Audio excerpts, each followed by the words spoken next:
Welcome back to the Spot the Ball podcast. I'm your host, Ron Wells, coming to you live from the MyBillReview.com studios. MyBillReview.com saves you money on all your essential services needs. Give us a call, 561-281-6099. And I'm proud to introduce my co-host, Mr. Willie Love.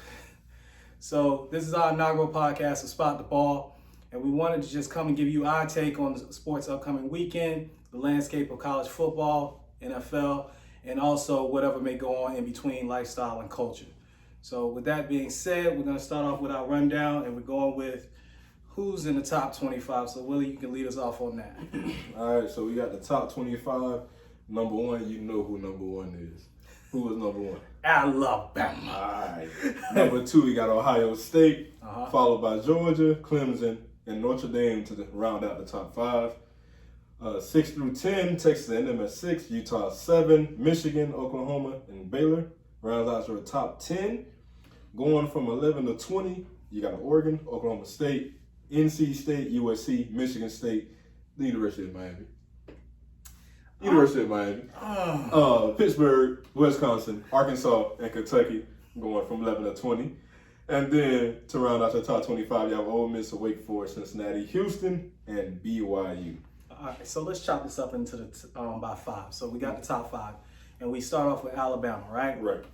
So what's your insight on Alabama? How do you feel about Roll Day Tide?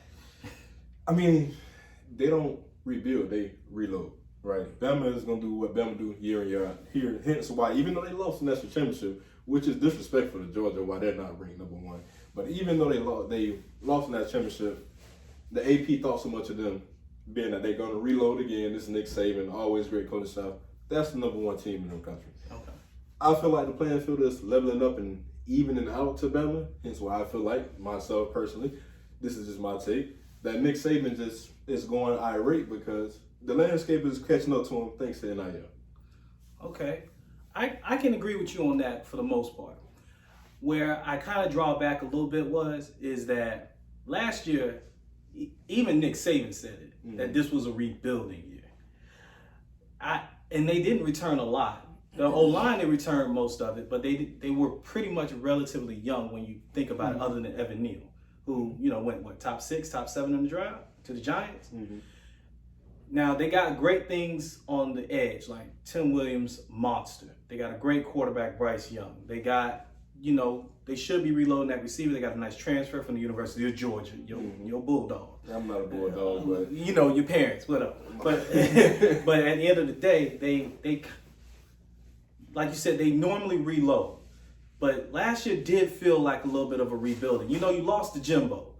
And at Jimbo's house with a quarterback who couldn't even win the starting job at Auburn this year. But so since that we losing a couple of games, we can claim it as a rebuild?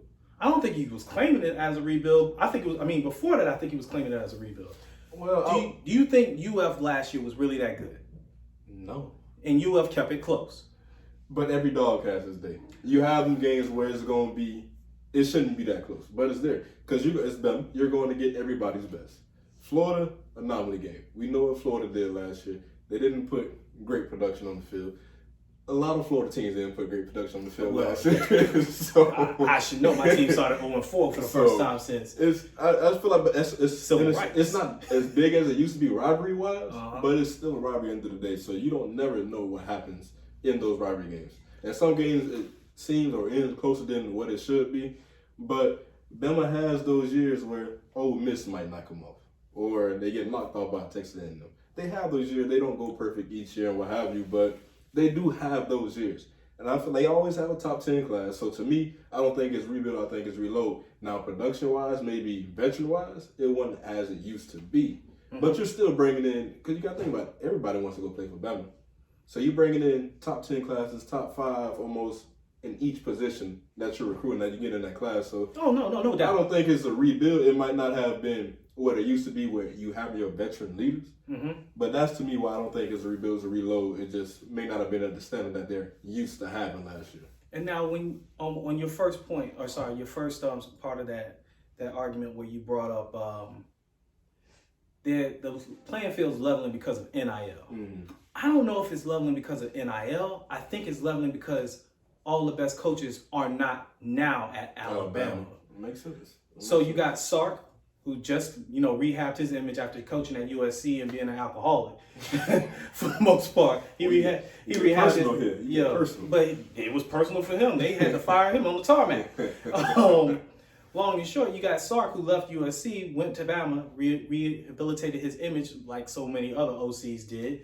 You had Mike Loxley before him, who went to Maryland. You got Kirby, who was his defensive coordinator, who is now at Georgia. You had who's your boy who was at Florida State, who now got fired from Tennessee. But you get where I'm coming from. Things kind of leveled off. Lincoln Riley left Oklahoma. You also had Cristobal go to Oregon. Miami. And then you got Brent Venables, who should have had a job a long time ago. He got spurned by Florida State, not even getting an interview, which, unbeknownst to me, I don't know why. But even still, he went to his dream job at OU, and you moved Lincoln Riley out to USC. So I think a lot of those coaches who were $2 million head coaches, Dave Aranda leaves LSU, goes to Baylor. It kind of levels out the playing field where it's not LSU, Alabama in a national semifinal, SEC title game, and then national title game down the street from each other playing 3 times in 1 year. Right. You don't have those things happening, even though you still have the cream of the crop at the top, and we'll get to Georgia now. Right. So Georgia's your returning champs.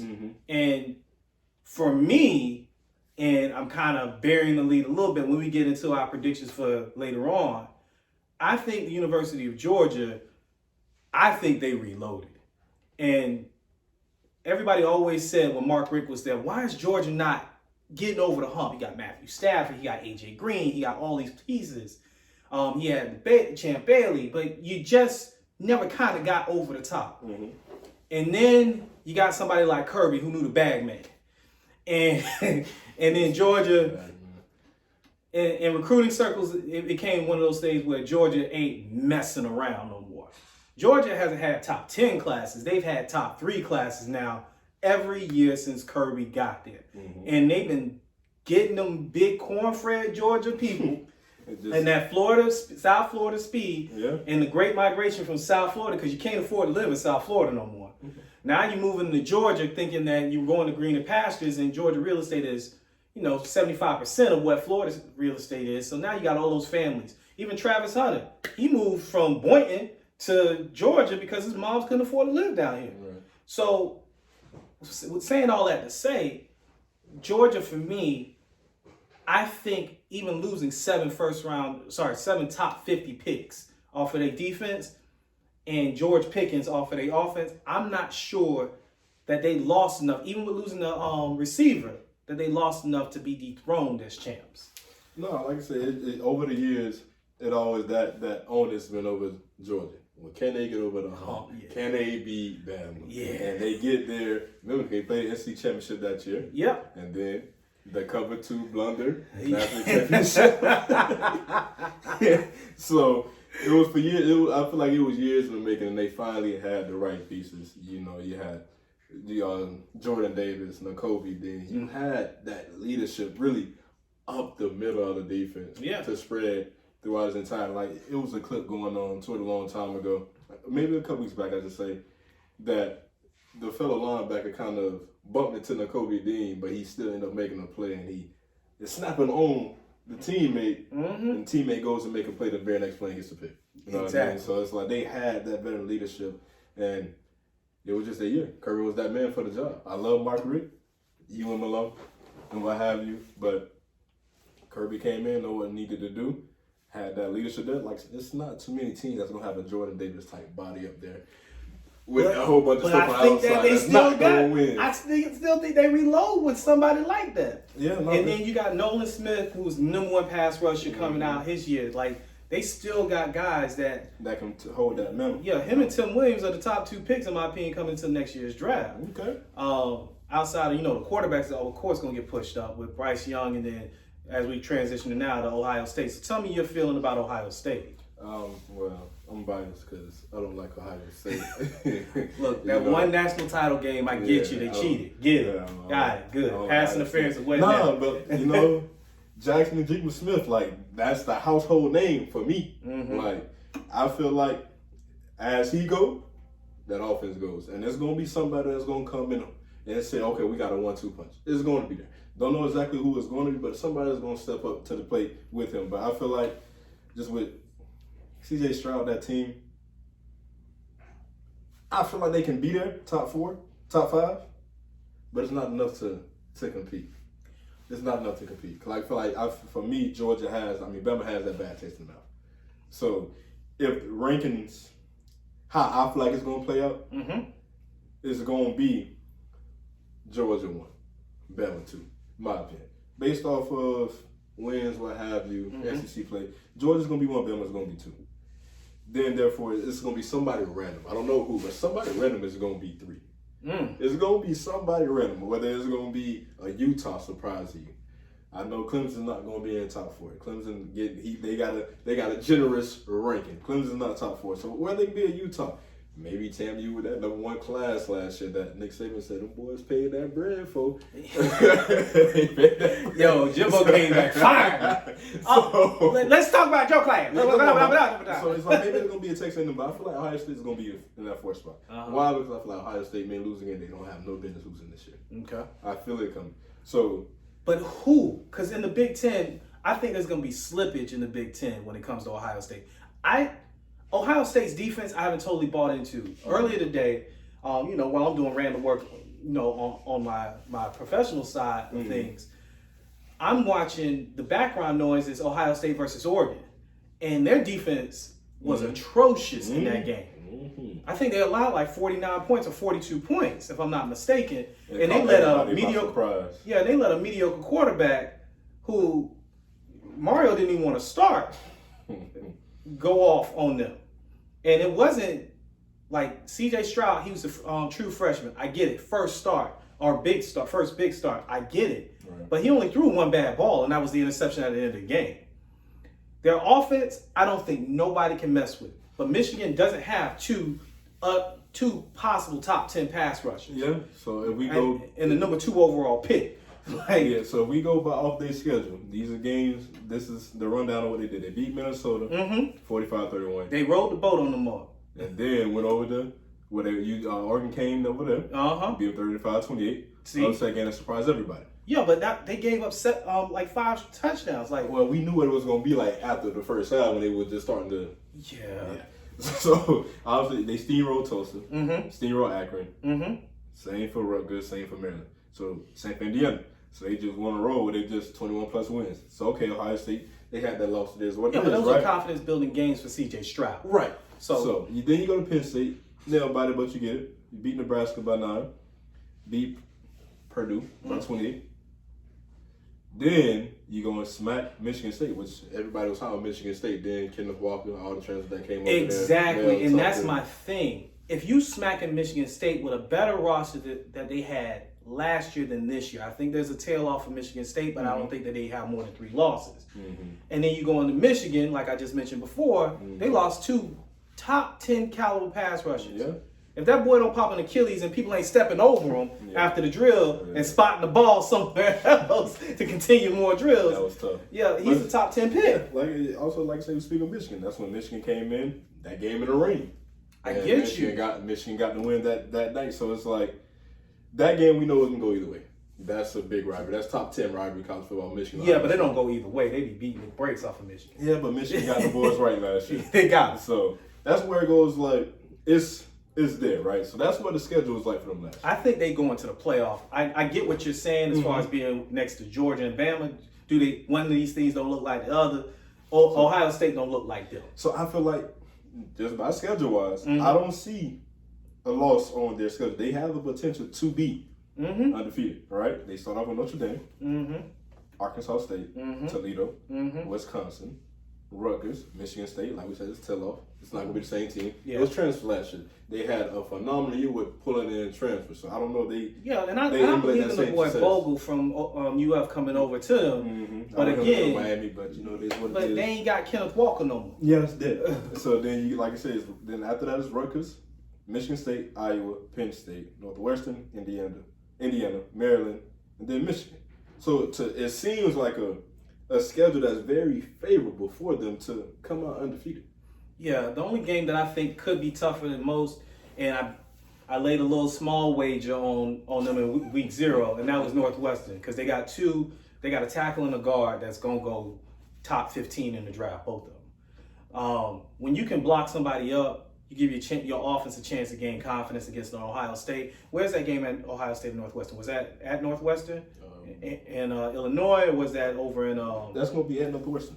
Oh, so that could be a trap. Mm-hmm. But outside of that, I don't see nothing on that schedule that's going to challenge them. So it's fairly easy for them boys. It's just they really could go. I mean, it looked like an ACC, here you go. coastal division type of games over there. You want to talk about Miami so bad? No. I just want you. We gonna get to Miami way in the middle. I hear segment we talking about some ACC teams, but it's some team that I don't see in there. Well, there's been, times in history where things happen to people and it just so happened to be our turn to happen to us. So we're going to get there, but now we're going on to number 4. Well, for y'all that don't know, he's not going to say, he hasn't claimed it yet, but he is a Florida State Seminole. So he had 3 or 4 very, very mind-boggling years to him as a fan, according to their standard. But it's okay. I just want to know who's won more games in the 90s. 2000s and 2010s more than us outside of Alabama. That is it. Y'all holding on. We ain't holding on. I mean, that's a 30 strretch. And Alabama's the only team that's got more wins. But history. So 30 years and 3 national titles in the next 30 years. It means something somewhere. We got one for every decade. Yes, sir. When's the last time it happened for Miami? I just want to know. 5-3. Anywho, 5-3. Notre Dame is number 5. Speaking of 5, Texas A&M 6, Utah 7, Michigan 8, Oklahoma 9, Baylor 10. So this is what I'm gonna do differently with this. Out of these that I named, out of 5 through 10, you need to name them again for you? No. Good. All right. Out of 5 and 10, who is the most intriguing team to you? Intriguing team to me out the gate is Notre Dame, because I want to see how Freeman does elevated as head coach. Can he be that CEO and let his defense be coached by someone else? And plus they play Ohio State, and Ohio State's a 17.5-point favorite in that game. Game 1 out the gate. But overall, it's Baylor. I want to see if Baylor can continue the success that they had last year where they were giving OU some fits. And Jeff Levy comes from that, run and shoot type of tree, that fast-paced offense coming up underneath Lane, coming underneath Kendall Briles, all that other stuff. He gives those offenses fits. I want to see if OU can rise back to the top of the Big 12, or will Baylor still stay on top of it because Dave Aranda just has that number on that type of offense. Long-term, Baylor. I think Baylor could make the playoff this year and make that next step. I don't think they do anything in the playoff, but I think that they make the playoff, and that's why they're the most intriguing team out of that set. I would go Utah. I'm not going to lie to you. I would go Utah solely because I've seen them dismantle Oregon twice last year.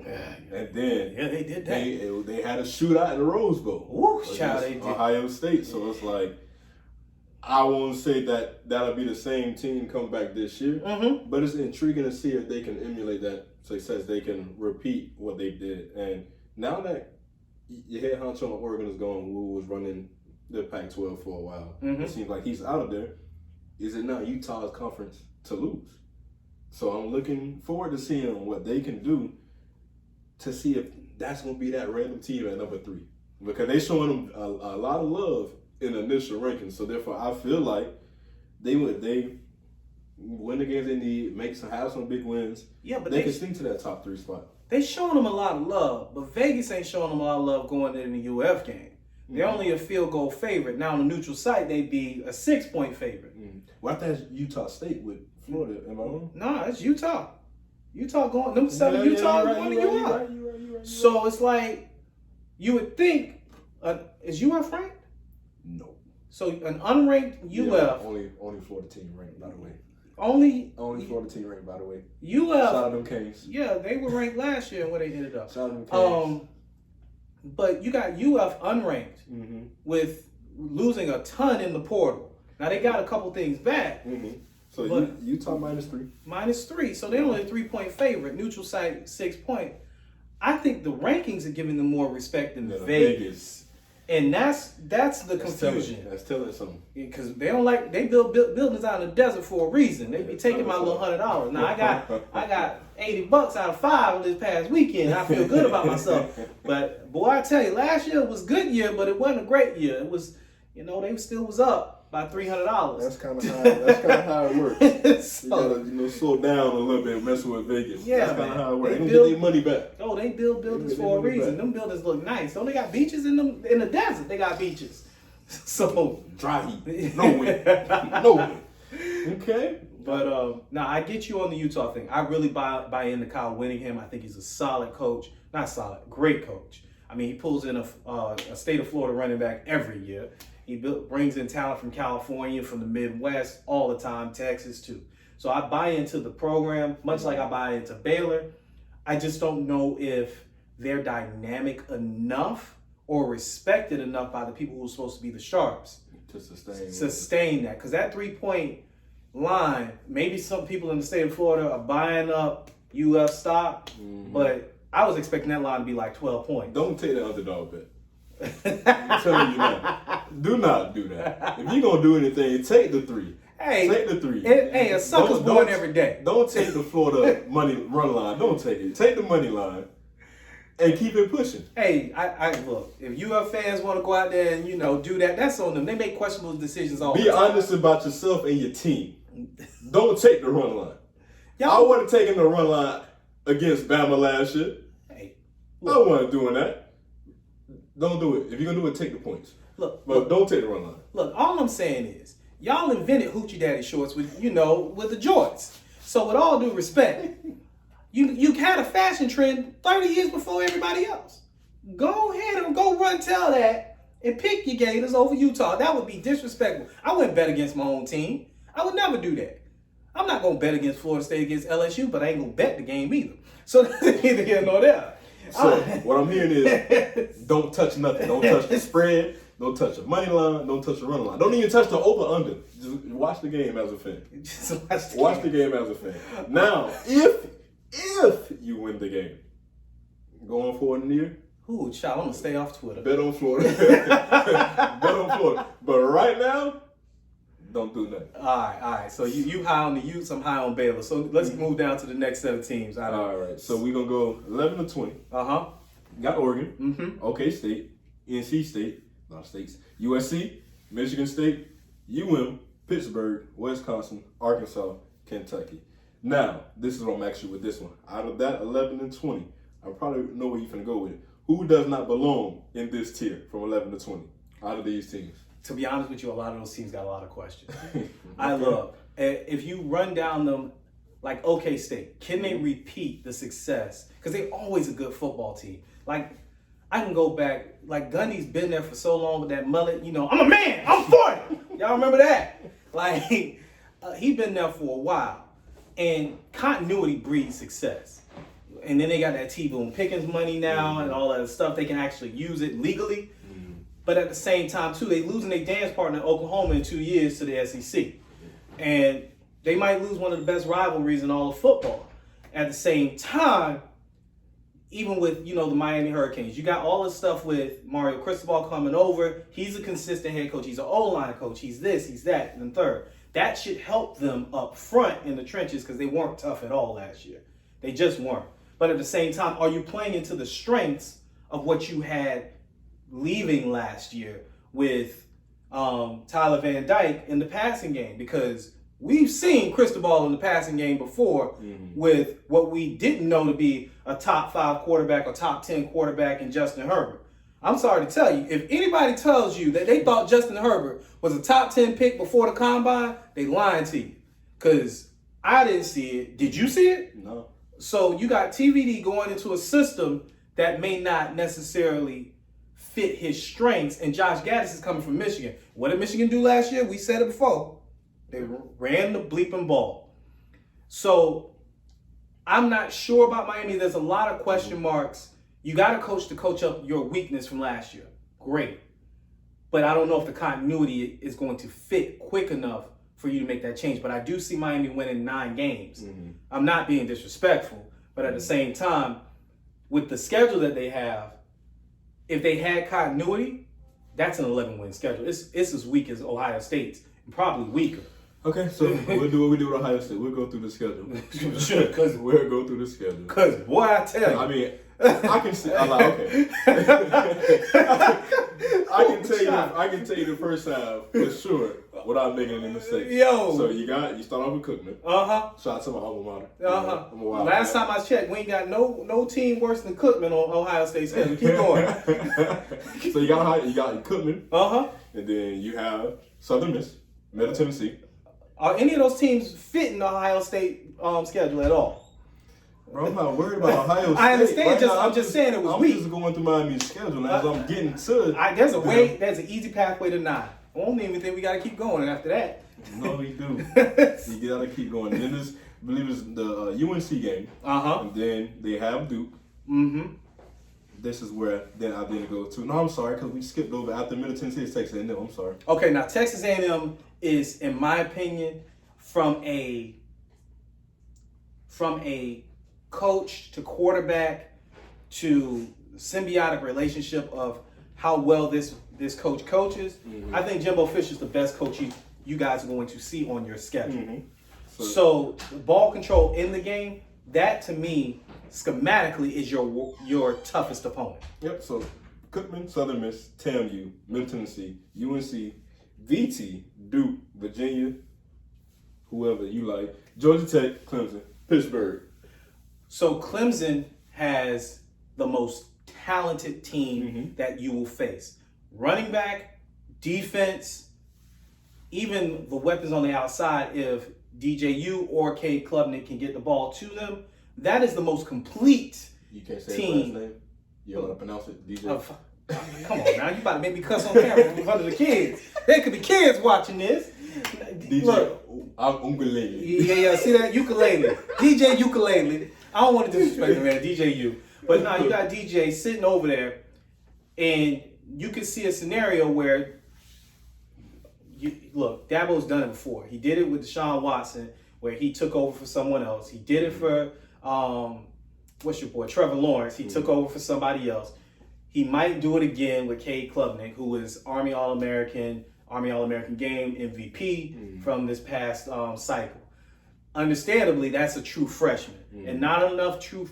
Look, I would never, unless you're a transcendent talent, start a true freshman anytime during their freshman year. I just wouldn't do it. Unless you absolutely had to, I would not be doing it. But at the same time,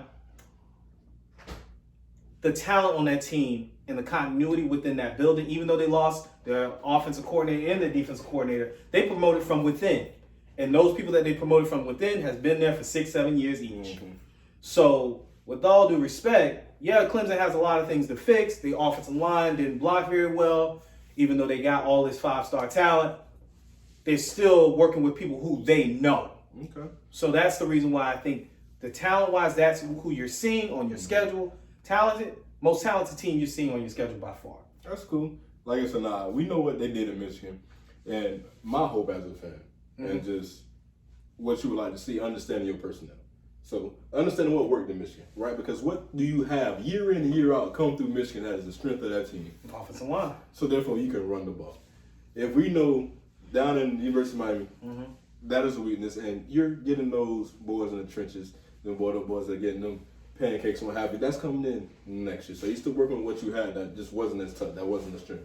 So you know Van Dyke, he had 6 straight games, 300 yards, so you know he can air it out. The question is, who is going to be that go-to guy? Because you lose Rambo, you lose Harley, you lose that, but you still have Will Mallory there.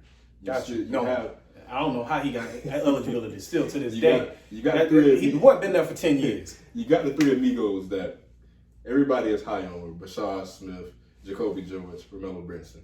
You got Keyshawn Smith, Restrepo, and what I'm hearing, Mike Redden may be a dark horse to have a very good year. But you have to see who is going to be the number one. That's kind of like how some teams in college football every other year, how so often you always have that your year. number one receiver. You got to figure out, you lose your one, you lose your two. Okay? You lost Harley, you lost Rambo. And Rambo was one for sure. Rambo had an amazing year. Harley had a good year as well. Broke records for all-time receptions. We love it. But you lose both of those, so now it's like, who is going to be that guy to step up? But you have that speed, you have size. Also, you bring in Fraser Lasson from Clemson. So you got good receiver depth. Catch the ball. You got good receiver, but they got to prove this. That's the whole thing. They have that room has to prove themselves. But the talent and the upside is there. So I want Gaddis to understand personnel and understand that, yeah, this is what worked in Michigan, but this also is not Michigan. So use what you have, use your strength, and do pass the ball. And if you can run the ball with Rooster, and hopefully Don Chaney Jr. can be healthy, you have a good dynamic 1-2 punch to have a complete offense. But obviously, we all know that strength of that team is probably going to be on the other side of the ball with that front four. I can agree with that part. Here's my come to Jesus moment. Name a Michigan quarterback that's not a blue chip prospect. You never not had one that's not a blue chip prospect. Exactly, and they still ain't producing passing the rock. I mean, that's my only contention on that. And they got receivers too. They got tight ends too. But the strength has always been that O-line. Don't get it twisted. I'm buying that. That's the demographic, right? The demographic. Whatever you want to call it. Whichever one. With Brandon, that's the same thing with Notre Dame. Yeah. The Wisconsins, the Nebraska. That's what But they always get them South receivers, and I get you. I mean, they get them here and there. But now you got a whole bunch of them. And with a couple of Cali boys. I get you. So it's a different speed, different dynamic. So for one, Gaddis wants to get his playmakers in space. We can agree on that. We can get it. So with that being said, you have to, just like how you want to get your playmakers in space, how you do that, it ain't gonna be running the ball. You're gonna have to pass it. So it's more so if it's stubbornness or if it's like this is what I did in Michigan, this worked there, it's not gonna happen. I get you. So I get you. We'll move on. We'll talk. We have plenty of time to talk about Miami after they have a tough game against Bethune-Cookman College. Hey, disrespect us, Bethune-Cookman University. I'm sorry. Tighten up. I'm sorry. BCU now? It's a BCU. My bad. BBCU. BBCU. We get all the Wildcats check in. We finna lock in on him. He's a Wildcat. He's a Wildcat. Round. My fault. Round. Yeah, all right. All right, so let's camera on me. So to round out the top 25, y'all. Ole Miss, Wake Forest, Cincinnati, Houston, BYU. To be honest with you, I think BYU is the best of that bunch. Ole Miss is missing so much. Like they lost their top running back to you. Their top running back came to University of Miami. Am I not correct? Cincinnati. They lost a lot too. They lost their quarterback. And until they show me they can't do it, I'm saying Cincinnati's best out of the bunch because they've been doing it for a couple of years now. This ain't no 1 year thing. I get you, but they had the couple of years that they had was with Ritter. And Sauce and Kobe Bryant and all them people that they just lost. And Alec Pierce over at the Colts right now. Like, you get where I'm coming from with that. I get you, but until that's a lot they have to be dethroned out of that 25 to 21. It's sad. It's crazy that that's a topic. They might get dethroned this year with UCF. Yeah. Because that's a lot to lose. Oh, no. All right. So, with that being said, with the top 25 in college football, we kind of rounded it out. Now, the games that we're really, really intrigued by this week, I'm gonna let you run down, the early games that we're intrigued by, but we want to talk about those a little bit and, just help you understand why we're going where we're going. Again, this is not so much a betting show, but we'll give you the lines. And we'll also, hey, look, you gamble at your own risk if you listen to our advice. I'm letting you know right now. I only did 63% last year. I calculated. You was on my old podcast, the program podcast. You go listen to that. You'll hear me rant about how I won and how I lost. I only cashed in 6 tickets last year on them parlays. So please understand, you are betting at your own risk. Yeah, so your own peril. So Willie, go ahead and run them down. What we are intrigued by this week, and we'll go one by one. All right, let's go. First on the docket, we got Westview and Pitt. Pitt is favored by 7.5. Are you taking the line, or are you taking the points for Westview? Nah, I'm gonna lay them points. Here's why. West Virginia lost their best defensive lineman to Miami. Their transfer quarterbacks, actually both the quarterbacks in this game came from USC, Jackson Dart and JT Daniels. They were actually on the 2019 squad at USC together. If you would have asked them 4-5 years ago, hey, you committed to USC, where are you going to be in 4 years? We're going to commit to West Virginia. And we're going to commit to Pitt on transfers. Come on. So with that being said, and then West Virginia, They lost Winston Wright, the best receiver, to Florida State. Winston Wright, unfortunately, had a car accident, so he's not going to be ready for Florida State until like week 5. Speedy recovery. Speedy recovery. God bless him. And then on top of that, too, you're looking at how much West Virginia lost in the portal. Those were important pieces on their defensive line. Also with Darryl Porter. They lost their cornerback, Darryl Porter, who's Miami as well. Who's at Miami as well. His brother is the defensive end, Marvin Jones Jr. That's his brother who went to UGA. But the long and short, they lost so much, and Pitt is bringing back so much. All they lost was Kenny Pickett, which is a big loss, and they also lost Addison to USC. But that's it. They still the oldest team in the ACC. They might be the oldest team in NCAA history. Everybody buying drinks. Everybody buying drinks. They 23, 24 years old. They might be the bouncers at the club at this point. You know, they got gray in their beards. They like Chris Wanke back in the day, who was like 30 years old driving a Benz. Like, you gotta ask somebody for some birth certificates. Okay, so if you can give us a score. I honestly think in this game, because West Virginia's defense is not up to snuff, I think that Narduzzi will call off the dogs a little bit, because this is the first time that they had the backyard brawl in like 6-7 years. Once they left the Big East and West Virginia went to the Big 12, that rivalry was dead. It's great to see it come back. This is one of the things I really don't like about these new TV deals that I talked about previously in another podcast. But at the end of the day, I'm going with a prediction of maybe 31-17. Okay. I honestly think that West Virginia covers. Pitt covers the line, and they might even drive it up to 38-17. To be honest with you. Cool. So now we're gonna next one I'm gonna say the last, because that's gonna end off this segment. Okay. Oregon versus UGA. UGA favorite -17. I'm gonna let you roll with this one. Take the points. Take the points. Like I said, with Oregon losing Cristobal, and I'm not gonna sit here and say they lost so much. They did lose a good round defense, especially with just your stud Kayvon Thibodeau. And UGA is UGA. They just won the national championship. Oregon, y'all are in a Duck family. We the Ibis. Y'all are Duck. We cousins. I get it. But I'm not gonna be the one to say I'm gonna step in and stand by my cousins, because I'm not trying to get whooped with you. Not in this instance. You don't want to do the flying V, quack, quack, Yeah, nothing like that? Straight. Hey, look. Hey, y'all hold it down. Definitely take Georgia. Like I said, this is going to be a measuring stick game for Georgia, just to see, not even just see how they are. This is measured to show you their dominance. Because it's not like it's a scrub team they playing out the gate. They playing a solid team. They had a solid year. They just lost the coach. They lost the offensive line coach. Lost defensive line coach. So it's I want to say lost the offensive line. They lost defensive line coach. I'm sorry. And they got missing holes and what have you. That's enough to get you beat by. I'll say they're getting beat by 24. Okay. I'm saying UGA by 24. And what's the line on that game? -17 UGA way. Okay, so you 24. Look. I'll give you that. I think it's gonna be by 24 too.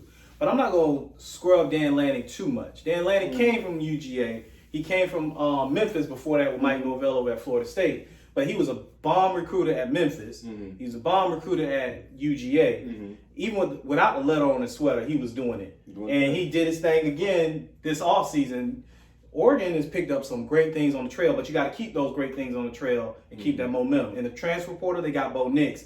Now, Bo Nix is the white E.J. Manuel, in my opinion.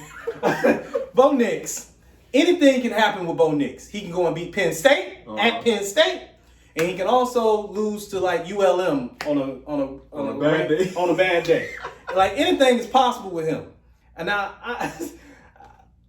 Oregon don't lose your point. Oregon got some good talent, and then on top of that too, Kenny Dillingham came from the Memphis tree that he pulled from Mike Novello at Florida State.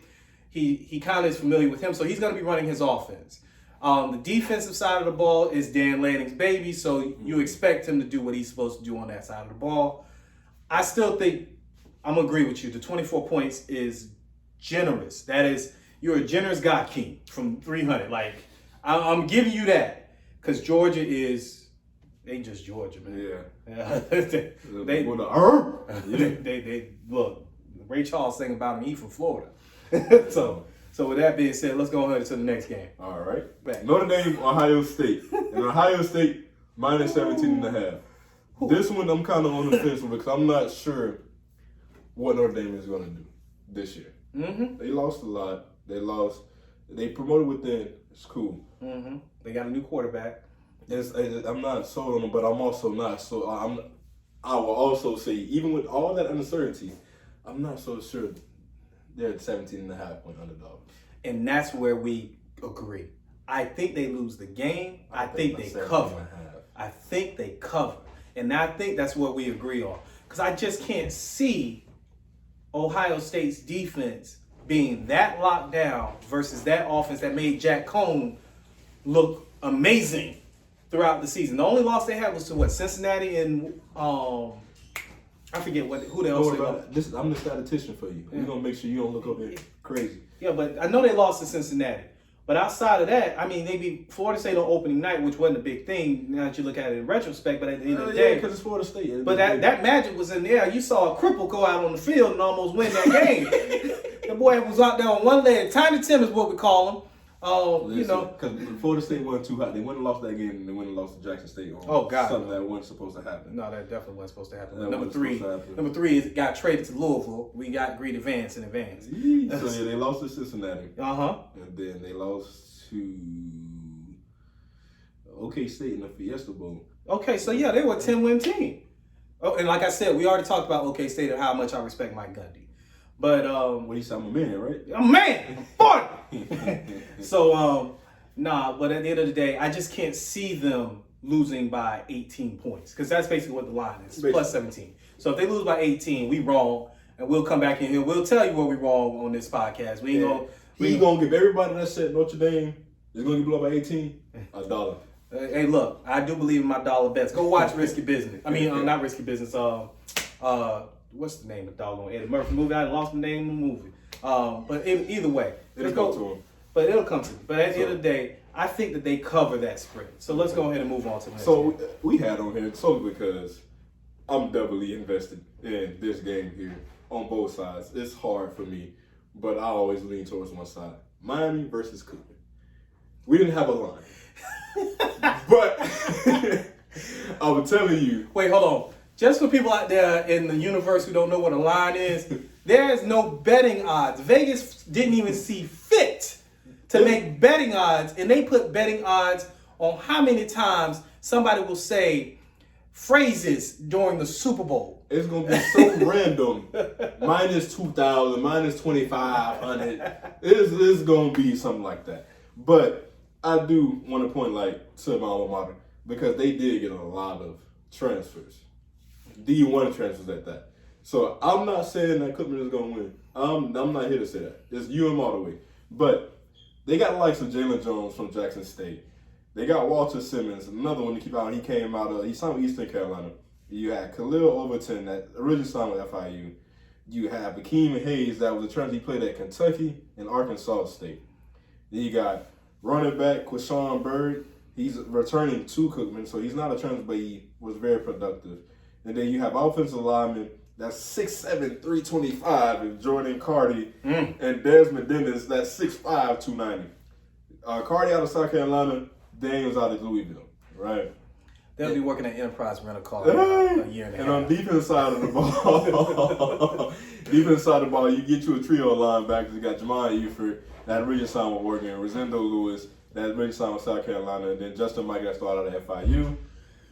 And at the safety position, you have Trayshawn Smith that played for Louisville and Louisiana, Rayon Blake from UConn, product of Southern Ridge, so shout out Palm Beach. Yep. And Monte Maxwell that started out at Jelton Southern and Deshaun Davis at FIU. So that doesn't mean nothing for the Miami game.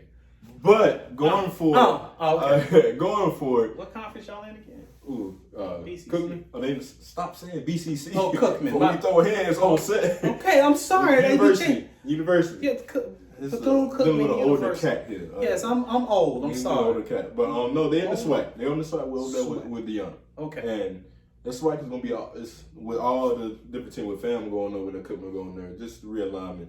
It's going to be a competitive conference. Mm-hmm. You know, obviously Jackson State is going to be the cream of the crop team to beat.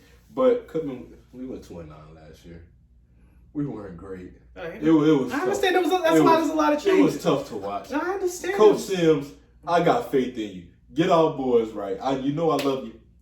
You know I look. Last year I wasn't a student, so I can't say I lost the FAMU as a student because it didn't happen. I was graduated well over when we finally took an L to the Rattlers. So I can say I never was beaten by FAMU. Well, I thought y'all were all family over at Cookman. We is. But when it comes to losing, I don't like to lose. I don't associate myself with losing if I'm not there. If I'm there, I'm associate myself with it. Gotcha. But I'm not. You spend a lot of losing in your term. Miami, we here. I'm gonna take the L. I'm here. But no, I went 2-9. I feel like it's definitely a bounce back here because I've never seen that kind of performance out of Bethune-Cookman while I was there. Even just my 7 years of being in Daytona, never seen that kind of performance. So I'm expecting to bounce back. Jimmy Robinson, special player. Oh my goodness. Okay. So I'll give you that. I just want to get my spill on that. We spoke about that. But back to the big games. Like we said, we spoke on Florida and Utah a little bit. Okay, well let's get back on Florida because we already said that don't take that spread. But I want to get back with UF just to because we're in the state of Florida, we got to talk about the University of Florida. We got to talk about Florida State. We got to talk about Miami. We've given our spiel on Miami. I said that we Miami. got to talk about Florida State, North Florida. We can talk about Miami now. Oh my God. with Miami, like I said, 9 wins. There's a clear pathway to 9 wins on that schedule. With UF. If you can pull up that schedule, I got you. Just to go over some things. UF is returning their quarterback that they decided to ride with. They sent Emory Jones off to Arizona State, so that was one thing. So they have Richardson there, aka AR-15. You still don't want to call that no more, but that's how people know him. Anthony Richardson is the toast of the town. He went to the Manning Passing Academy. A lot of those national writers got to see him, and he's the most physically gifted quarterback that they have seen. Okay. The problem and the challenge that he's going to have coming into this season from last season, he wasn't the starter all the way through. They were leaning more on Emory Jones last year. And then on top of that, too, the defense was pretty stout for the most part. They had the talent. You had Kyer Elam sitting on the other side. Now, they are returning a good corner, a top-flight corner. This year that was in the recruiting class last year was a true freshman. Now I believe he's a true sophomore. But at the end of the day, they lost a lot up front. They lost their top linebacker. He ended up going and following his linebacking coach. I forget where he ended up going. Michigan State. Oh no, Bogle went to Michigan State, but they lost their top linebacker. Then you got this schedule that they're looking at. It's tough. And let's go over this schedule. So we're going over Utah off the gate. And I got that as a loss, and I wouldn't tell you to bet that game if you're a Florida. I wouldn't bet the first 2. I'm not gonna lie to you. Don't bet against Florida and don't bet Florida, Kentucky. Leave that one alone too. Yeah, leave that alone. And Kentucky's a monster. So they may go into win column the next week. They're going to win column against South Florida. Oh yeah, for sure, South Florida. Then they have Tennessee. Which can be tricky, but I feel like Florida can pull that off. I mean, Tennessee and Florida is like Ohio State and Michigan. Tennessee, it seems like a great rivalry on paper, but it ain't because you see a whole lot of blue when you look at that Winsipedia. Keep moving on. And then they got Eastern Washington. That's a win. They got Mizzou.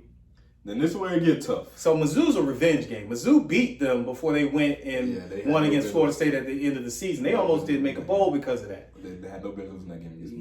And Mizzou is still returning other players back who are used to beating Florida. Mizzou has beat Florida 2 out of the last 4 years, if I'm not mistaken. Mm-hmm. So we can keep rolling down. So that's going to be a tricky game in itself. Then it's LSU. Then they have Georgia. Then they have Texas A&M. That is a wild 4-game stretch for Florida. And it's South Carolina, Vandy, and then Florida State. So that 4-game stretch. And again, South Carolina is another revenge game. They lost to South Carolina last year with a grad assistant at quarterback for South Carolina. it's a tough slate for 4 games. We can potentially see 4 losses for Florida this year. Oh, no. I think we got 4. I think Florida, minimum, their floor is 7 wins. Mm-hmm. But I don't think their ceiling is more than 9. Hey, look. And that's where I'm at. Dre's my brother-in-law. Dre, if you see this, I'm sorry. I apologize. I know you watch Miami. You root for us when you're watching it with sis. I hear you. I feel you. But, bro, I'm looking at it. It don't look too good for Florida this year. So, if you do rattle off 8-9, think the all high.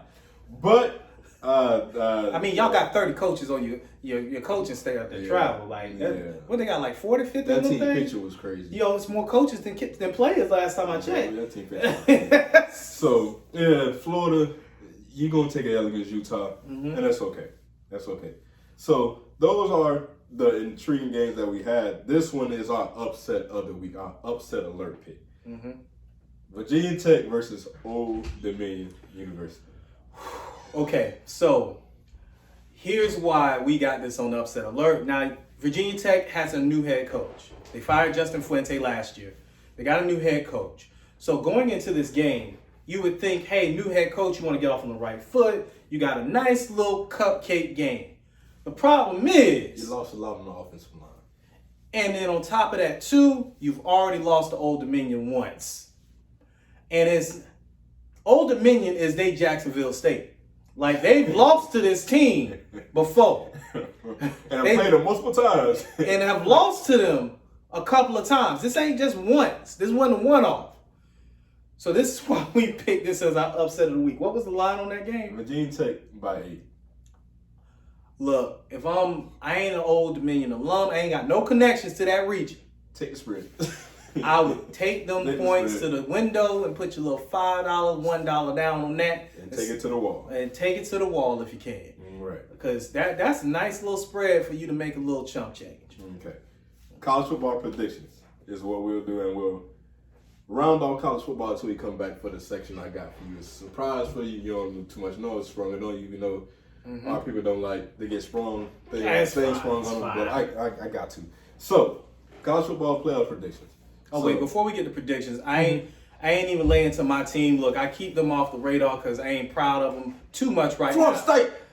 Look. Florida State! All I'm saying is, this man will spin everything about how we helped him get his coach and solidified this and that and the third. The fact of the matter still remains, Mike Norvell is 1-0 versus Miami. And look, no, he's not. You're not going to sit here and tell me because he went on the sideline. Did he coach? It's on that man's record. No, it ain't. It's on his record. And last time I checked, you got to be on records. This is on his record. And nobody comes to see you. All right, Pinky. Look, all I'm saying is, if you weren't on the sidelines, you don't take that L. It counts. But it counts. So far, because you got your staff that you put together did not get y'all prepared properly. 52-10. The last time I checked, 52-10. Some of them staffs ain't now. The last time I checked, 4th and 14 did happen. It did. And we saw yesterday with good film, in good pockets, my quarterback can actually throw the doggone ball. But once you make him a quarterback, Florida State ain't going to. Hey, look, make that man be a quarterback. Florida State ain't doing too much. We made him a quarterback. He threw that ball for 4th and 14. Now, with all due respect, my team. We talked about that blunder. Look, we did talk about that blunder. But see, my team right now. Look, I'm being realistic. Realistically, they do not win that game against LSU. LSU, in the rankings, recruiting-wise, personnel-wise, who they got transferred in with Noah Kane, that offensive line might be a little suspect. They don't have the continuity that they normally have, but I respect the mess out of Brian Kelly as a head coach. That being said, I don't see us, even though we have good continuity now that we've had 3 years with the same offensive line coach, 3 years with the same head coach. We haven't had that since Jimbo Fisher, remarkably. We 6 years away from Jimbo Fisher, and we still haven't had a head coach for 3 straight years. This is the first time we've had that. We had the same defensive coordinator the entire time. Mike Norvell's offense is his offense, but Dillingham was running it, but even still, it's still his offense. With that being said, the way that they built up the trenches and things of that nature is why I'm pushing their win total from last year where they won 5. I'm pushing it up to 7 minimum, 8 max. So that's where I'm going with Florida State when it comes to my prediction with them.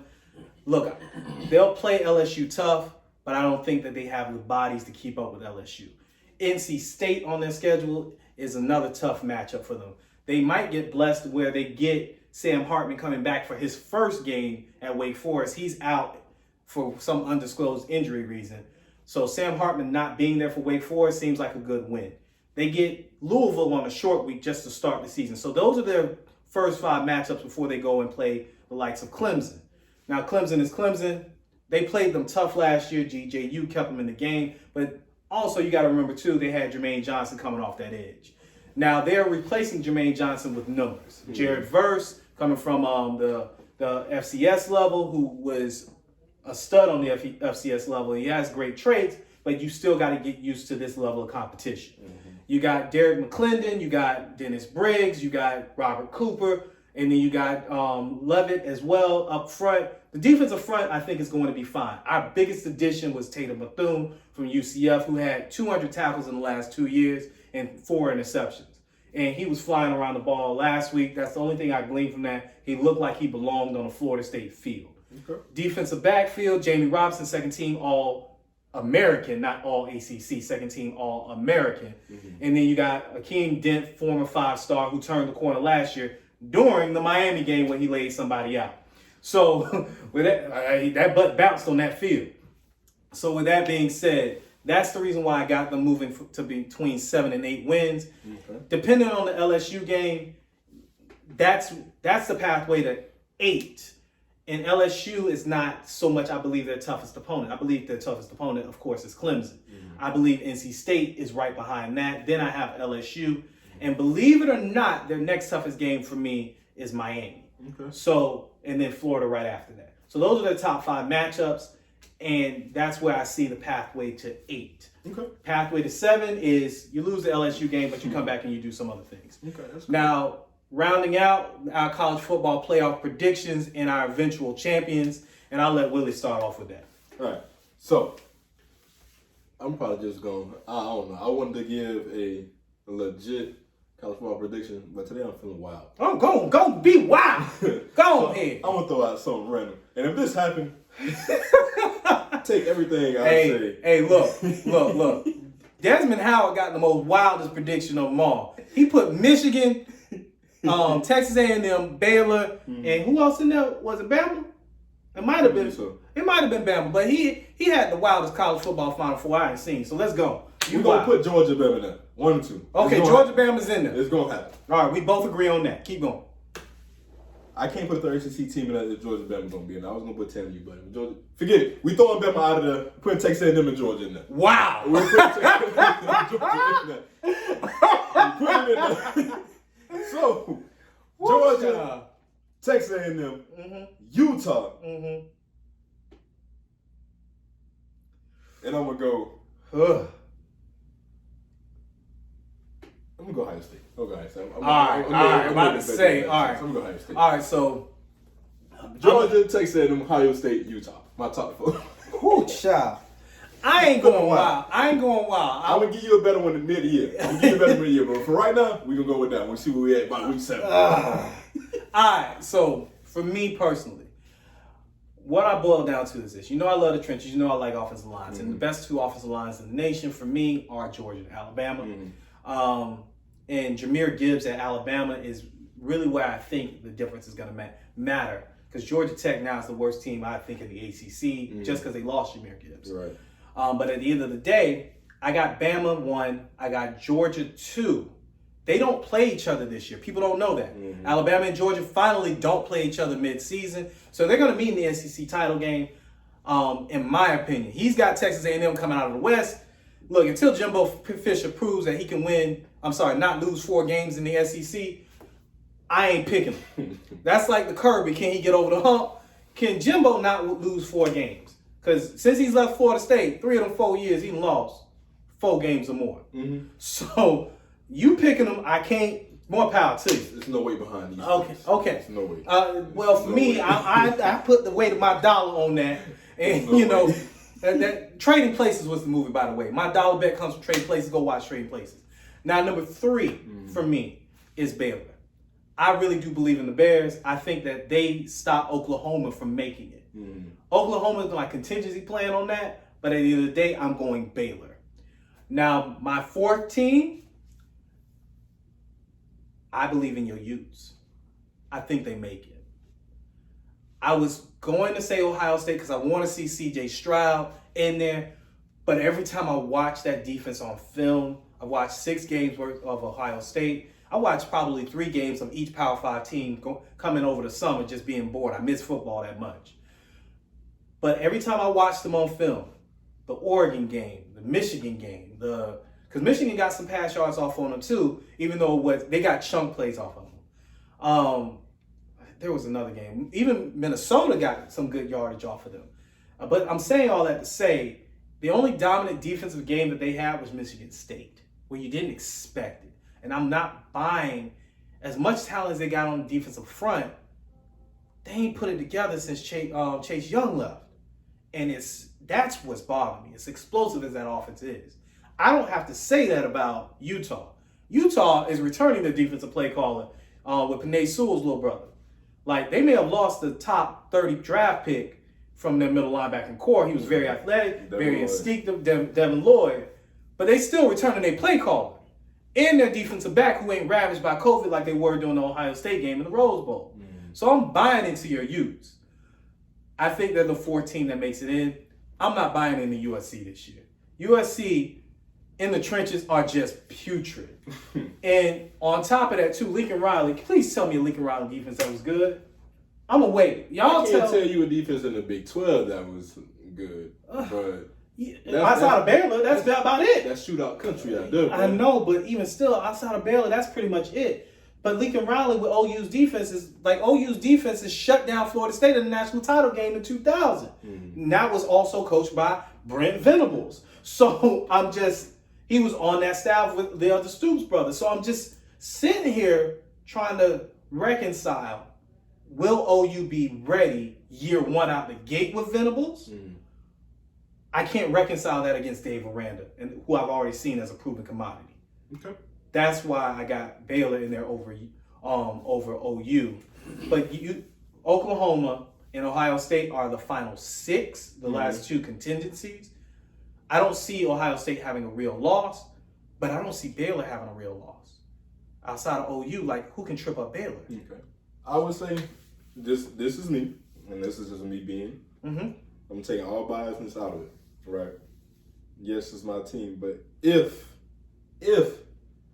Miami is to beat Texas A&M, I will put Miami in my top 4.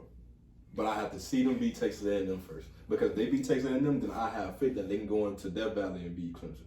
And at that point, then I feel like they'll be winning the ACC.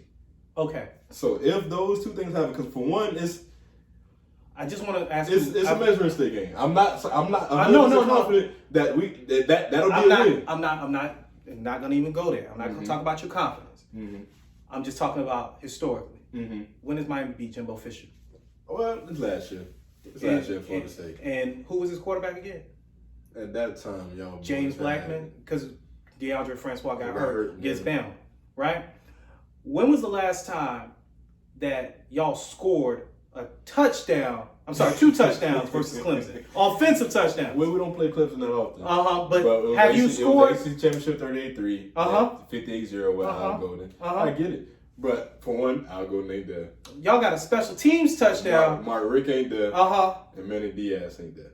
Okay. I feel I'm very much so more confident in our coaching staff than I am in 58-0, 38-3, and what it was, 42-17. But 2 of your coaches just lost to Utah. By how much? Yeah, they ain't had what they got down here in Miami. Oh, that's fine. Okay. Because I'll tell you that's why I go on camera and say, well, that's why I ain't want Cristobal. I didn't like the 2 Utah games. I'm not going to lie to you. I'm not a liar. I'm going to go on record and say, no, I did not want Cristobal. But he's the only Miami fan that has ever told me that, and this is why he is my co-host on this show, and I'm his co-host on this show. Because at least he going to admit, tell the truth, Shane the devil. I see it, but with even though I didn't want him, I sit back, watch the momentum, watch how he's blazing the trail, real quickly. Try to put a class together. And then what he's making. Manny Diaz would call that fake momentum, but keep going. Yeah, okay. I love Manny. Manny's not here right now. No matter how much I love Manny ain't here. But I see it. I see him in the tunnel. UNC still to this day. We're not talking about the tunnel. Tunnel gone. There you go. But no, this is what he brought in staff wise. You got you great transfers with Akeem Mesidor, Mitchell Agude, Darryl Porter Jr., Jay Lichtenstein. You bring in a lot for your strongest part to wreak havoc, to have a top 10 defense for TFL, sacks, disruption. Yeah. You got a very deep defensive line. Yes, linebacker play, that's going to be a question mark we got to prove. Yes, who's going to be that number 1 guy for the receiver room? We have to figure that out. You got 2 tune-ups to figure that out. No, you got some. You got Cookman and you got Southern Miss. You got 2 in Middle tune-ups. Tennessee State too. No, Middle Tennessee's right after Texas. Oh God, you get to so bounce you back. Week 3, you get to September bounce back 17, 9 o'clock. Miami Texas A&M. If that game if Miami is to win that game, then I would say I will put them in my top 4. That's if they win that game. I still want to see it. For me, they don't win. All right, cool. What are you putting out on the field? Because we played those big games, LSU, Bama, Clemson. You're just there. You're not putting that out on the field. You're just there. You know what, sir? So, Let me shake your hand for saying just that there. they were just there. You're just there. Come on, That was polite. That was polite, but that was a fair assessment. When they come to those games, 58-0, this is I'm watching the game. Bama, this is I'm watching the game. 38-3, this is I'm watching the game. 42-17, this is it. It's just I'm not saying no words.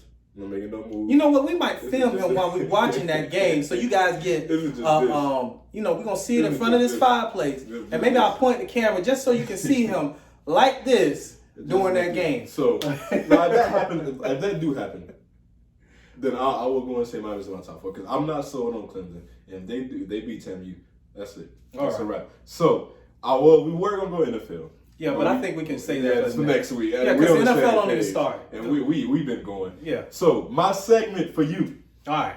We got a quick pick. I don't know if you have any recollection of these teams. Okay. You know anything about anything. Okay. You're just gonna randomly pick. And we're gonna see what your record is next week. So to end off the show, Alabama A&M or University of Alabama Birmingham, UAB. UAB versus who? Alabama A&M University. Oh, UAB. All right. Eastern Kentucky versus Eastern Michigan. Bad know the Easterns. Oh, God. Eastern Kentucky versus Eastern Michigan. I know about Western Kentucky. I didn't know there was an Eastern Kentucky versus Eastern Michigan. Eastern Michigan. Oh, Jesus, Mary Joseph. Well, you know what? I'm going to go with Eastern Michigan because Michigan seems like you got trenches. Okay, cool. This one you might know a little about. Temple versus Duke. Where you going? Oh, my God. Temple. Okay. Duke is one of the worst teams I've ever seen. This is another one you know a little about. UNC App State. Where you going? It's tough for you. Oh, my God. UNC App State. Quick pick. You can't even think. Quick pick. I'm going to give you 15 seconds. App State, it's at Boom. All right. And lastly, Georgia State versus South Carolina. Oh, South Carolina. All right. All day. Cool. So those are quick picks. So you pick UAB, Eastern Michigan, Temple, App State, and South Carolina. Then that's the obscure team portion of this podcast. So we gonna see. Look, what you bet at your own risk if you pick them games. All right, look, I'm wagging my finger at you because I didn't know that was coming.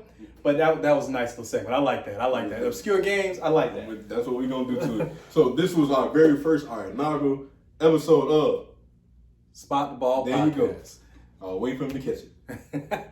This is my co-host. You see. He's showing a little gun show, baby. Gun show. I gotta do a band. See, he ain't got tattoos like him, but nah.